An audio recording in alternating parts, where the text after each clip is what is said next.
98% of all arthritis is a simple mineral deficiency disease.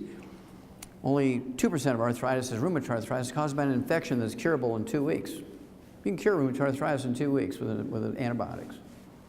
We've known that for 70 years. But see, there's no law requiring doctors to cure you, so how do they treat you? Let's see here. They give you prednisone, cortisone, they give you methotrexate, they give you gold shots, they do joint replacements, $750,000. Why should they take $300 in office calls? See, now you become very dangerous now because now you know the truth. 85% of the people with rheumatoid arthritis also have bone-to-bone arthritis. So you still, even with rheumatoid arthritis, even though it's an infection, when it's advanced and all gnarled up, even people like that, within a year, we can get them playing concert piano. We've done it hundreds of times. You know, they're all gnarled up. No surgeries, no joint, just within a year, they repair. It's an amazing thing, okay? You give them the healthy bone and joint pack, you throw in what we call the killer biotic, kind of like Geraldine's boyfriend, Killer. Some of you may recognize this fellow, Andy Young, from the old civil rights movement. This is 1991. I was a little porkier back then. Shed about 60 pounds since then. But Andy was scheduled to get a double knee replacement because he had bone-to-bone arthritis, 1991. Athletes told him about me, so he called me and said, "Can you help me?" I said, "Yeah," and he canceled his double knee replacement surgeries. And that was 21 years ago. He's never had to have any joint surgery, and he's perfectly healthy now in his 80s. He can outrun an 18-year-old and swims 5 miles a day. He's been on my program for 21 years. The coming epidemic of arthritis. Why is there a coming epidemic of arthritis? That's because there's 80 million baby boomers all who listen to the doctors. Exercise is good for you. Drink plenty of water. Do not take any vitamins, minerals. You can overdose. Now, do you think they did that just because they were stupid or because they were protecting their trophy wife's lifestyle? This came out in September 2012. Soaring knee surgeries put a strain on costs. Why is that? Because there's 80 million baby boomers come along, and they all want knee surgeries because the doctors and insurance pay for it. Why would I want to pay $4 a day to rebuild my knee when insurance pays for surgery? Because when you do surgery on your right knee, what does that do for the other 71 joints in your body? Nothing! You take the healthy bone and joint pack, it supports and promotes maintenance and repair of all of them. Well, I better ask my doctor. I get that a lot. I better ask my doctor. You better hurry. He's 75 years and 11 and a half months old. He's only got 2 weeks left. Do not take those drugs, bisphosphates, Fosamax, and Boniva. They only reduce the rate of loss of brittle old bone. They do not build new bone, as doctors told you. That's why it's now 1-800-BAD-DRUG. Harvard Medical School, New England Journal of Medicine, 10 years ago, 2002. New England Journal of Medicine, they did a meta-study on 300,000 people that had joint replacement surgeries, knees, hips, shoulders. The reporters just use knee surgery because everybody knows about knee surgery.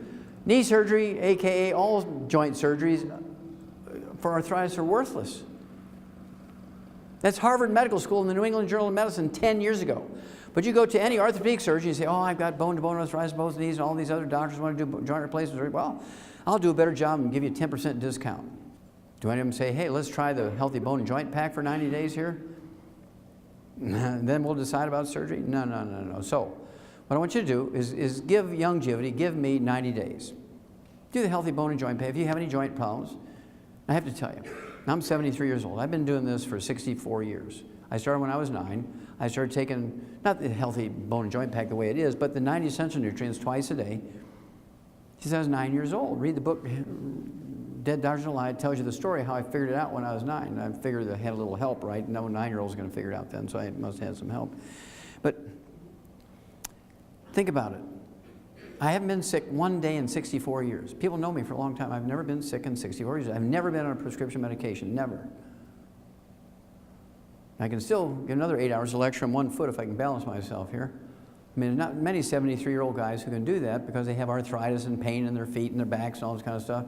And so it has nothing to do with age. It has to do with everything. You're giving your body all the raw materials it needs to maintain itself.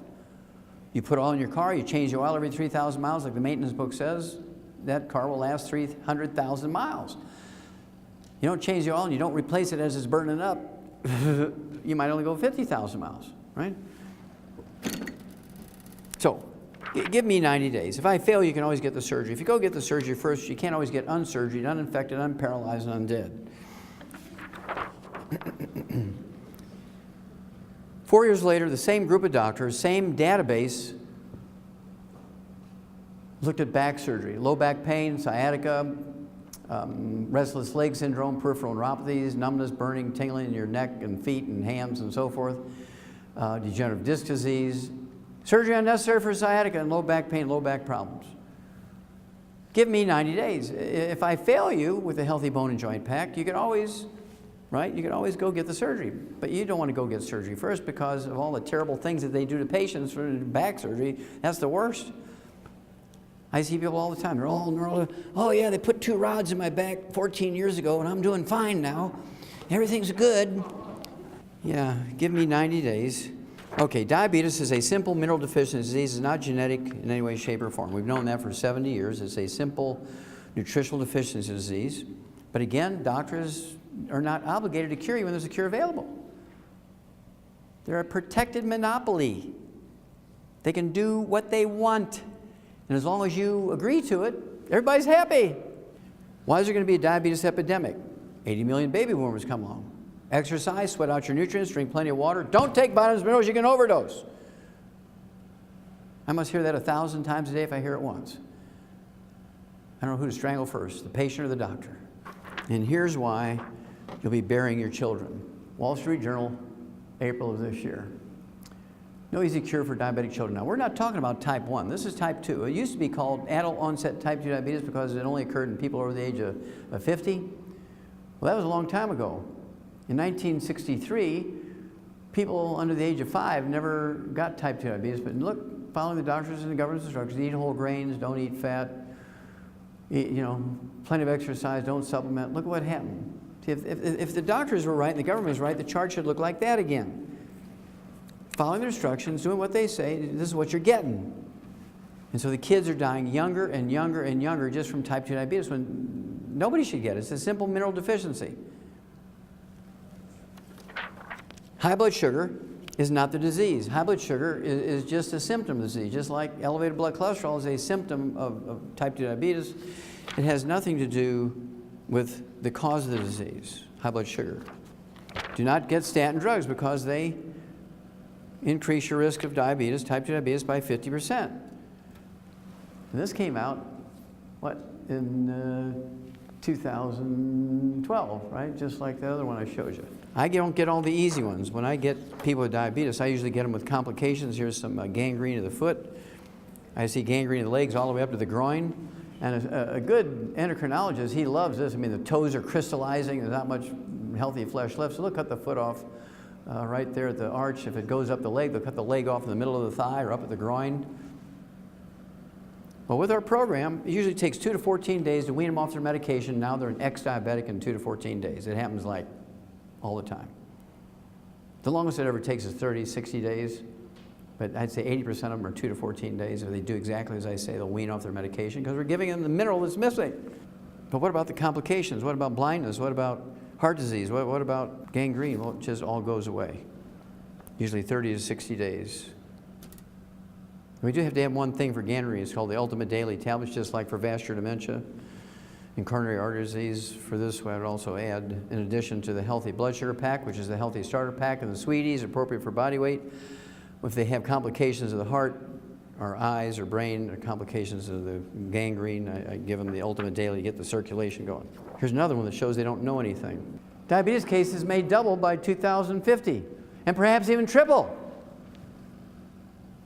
Now, what does that tell you about their level of knowledge when it comes to the cause of these? They don't know nothing. All they're doing is tracking numbers and treating the same way over and over and over. I remember Albert Einstein. He was a Nobel Prize winner, one of my favorites, and he said, many global things are unimpeachable. My favorite is insanity is doing the same thing over and over and expecting a different result. He's the one that came up with that. What a beautiful global statement, right? And this just shows how stupid and insane they are. So again, the Healthy Blood Sugar Pack, and if they have complications, whatever is necessary to deal with the complications. Usually within 2 to 14 days, or an ex-diabetic. So if it's not cholesterol that plugs the arteries, what is it? It's inflammation caused the arteries by eating fried foods and eating oils and processed meats with nitrates and nitrites. All the things that turn into trans fatty acids, even at room temperature. You go to a restaurant, well, we're very careful to ask, we want salad, but we want it dry. We don't want any dressing on it. You know, when I go to a restaurant, I have all my eggs poached. At home, I'll soft scramble my eggs in butter because I know I'm using butter. If I ask the cook in an IHOP or a Denny's to scramble my eggs in butter, you know what they're going to do? They're going to use honey that tastes like butter because it's cheaper. And they think they're doing me a favor because it's, you know, it's an oil or a margarine. I want to be like George Francis. It'd be 112, at least. Okay? So the secret killer is not cholesterol. How many of you heard of the Saturday Evening Post? See, young people don't even know it. I thought it was a dead magazine. Ted, I didn't even know it still existed. This is a May-June 2012 issue, cover article. Pill shocker, cholesterol meds may be useless. They left out two words. They should have said cholesterol meds may be useless and dangerous. Article's title was The Cholesterol Conundrum. One of the doctors interviewed for the information that article said, everything you've heard about cholesterol and heart disease is wrong. Who told everybody that? Doctors. And then a summary of speaking to 12 different doctors. These authors of this article spoke to 12 different doctors who were primarily heads of the departments of cardiology at medical school, said, here's the summary, cholesterol levels are actually a fairly weak predictor of who will have a heart attack. What? What? Now this is just the opposite of what they said even 2 weeks before this article came out. Now I said this in '71, and they thought I was an idiot. Now they're saying what I said 41 years earlier. Okay? Cholesterol levels are actually a fairly weak predictor of who will have a heart attack, because that's true. Cholesterol has nothing to do with a heart attack. Well, you saw this one earlier. Now this will mean something to you. Good cholesterol, not so beneficial. Higher HDL, high-density lipoproteins, the good cholesterol levels don't reduce heart attacks. Lowering your cholesterol of any kind, good or bad, doesn't reduce heart attacks because it doesn't cause it. You spent $1 trillion a year for 50 years for nothing. You spent all that money and all that energy and all that consideration and eating stupidly, and you ranked 92nd in the world in healthfulness. 60th in longevity. That's what you got for following the doctor's instructions. All these illiterate people out there doing just the opposite of what doctors say, just because they're illiterate, live to be 112. Pediatricians want in on the largesse now. They want to get the kickbacks too, so they're going to start giving 8-year-olds statin drugs to lower their cholesterol, because they think if we lower the cholesterol levels in kids 8 years old, we'll prevent heart disease in adults. And what you're going to say is, no! Do not let them give your kids cholesterol-lowering drugs, because they will die before they're 20, and you will be standing at a gravesite burying your children. And the last thing I'm going to share with you is my favorite article on cholesterol. We'll talk about high blood pressure and I'll be done. This is the last one on cholesterol, but it's my favorite article on cholesterol. Normal cholesterol in an 88-year-old man, let's call him Frank, who eats 25 eggs a day. Published in the New England Journal of Medicine. This is not a big study, this is a case report, but it's very valuable. This guy, Frank, goes in, 88 years old, for his annual physical, and Dr. Kern, who's a clinical doctor in the outpatient clinic at Harvard Medical School, which teaches young doctors how to be doctors, and that's scary. And Dr. Kern comes to Frank and says, look, you're in pretty good shape for 88 years old. Man, we couldn't find anything wrong with you. I'm going to reward you. I'm going to give you a prescription of Viagra. And so Frank stands up and kind of lifts up his belt, and throws his shoulders back and says, well, I'm pretty good in that area. I don't need no Viagra. So the doctor says, really? What do you do? What do you do to be good in that area? He says, well, I eat 25 eggs a day. And the doctor says, what? The doctor's having a heart attack. What? You eat 25 eggs a day? So the doctor runs back into the lab and he reruns it himself. He couldn't believe the numbers. So he comes back and says, well, your blood cholesterol is 190 without medication. And why do you eat 25 eggs a day? He says, well, it makes me more studly. Now I want you to think about it. How many of you have heard of estrogen and progesterone? Okay, that's two steroid hormones. How many of you heard of adrenal hormones? Okay, that's another steroid hormone. How many of you heard of testosterone? It's another steroid hormone. Those four hormones are steroid hormones. And they're 95% by weight cholesterol. So you go on a cholesterol restricted diet, you take cholesterol lowering drugs, and there ain't nobody home anymore.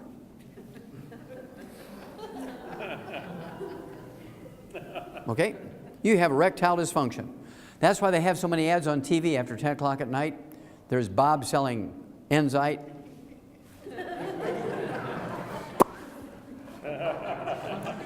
And the one I really love is Cialis. You know, this couple on the beach in the bathtubs? Now their genetic line is going to die out. They're very stupid. You got to be in the same bathtub before there's the right moment.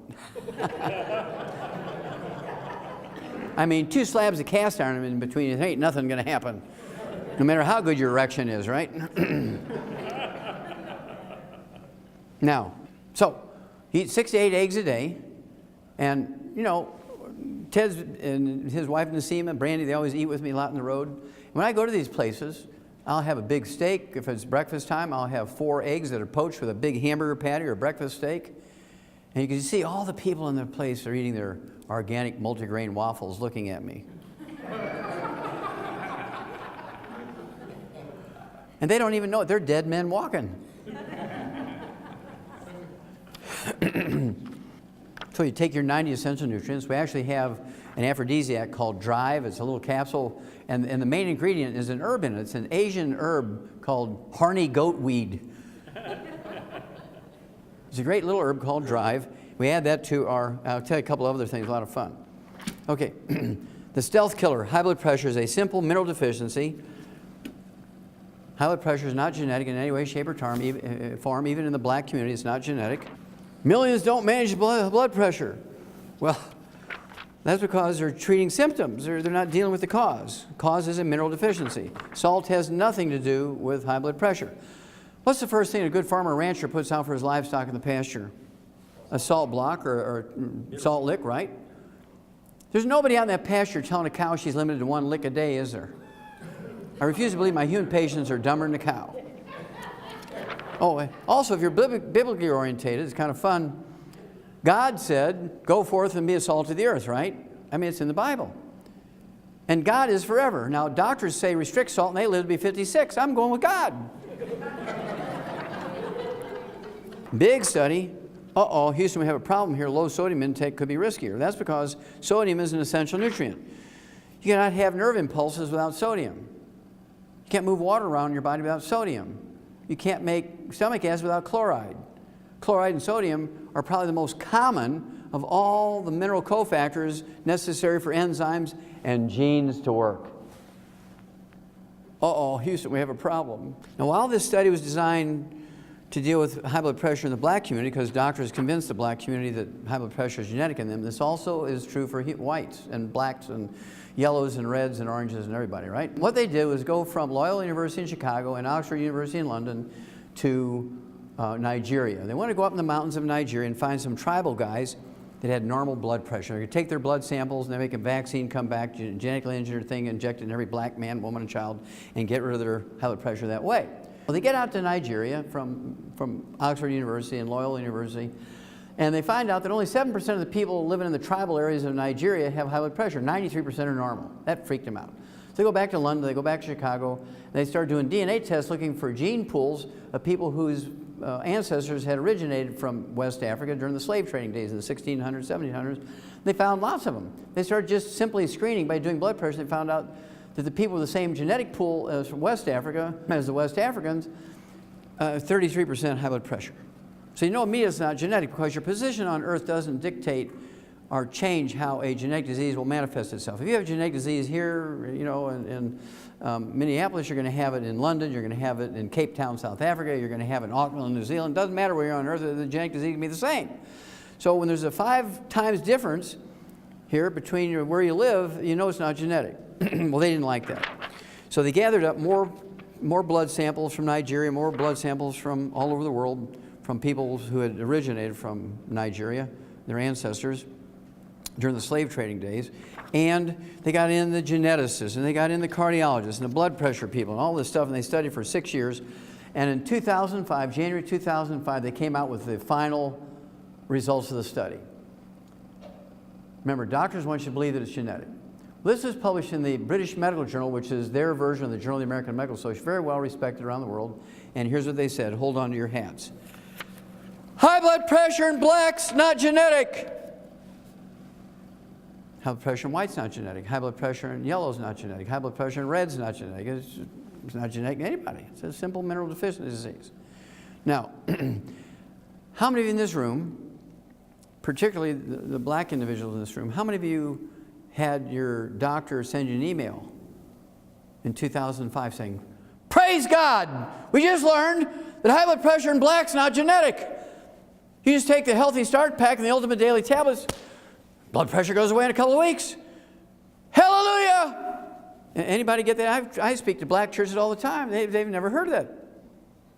You know how many black men have died in the last 7 years because they didn't get the information? Over 100,000 from a high blood pressure stroke. Somebody needs to go to jail. But they won't because they're a protected monopoly. So how do we deal with this? We tell people ourselves. We share this information and get people to do things for themselves. They won't need doctors. And here comes the fun part.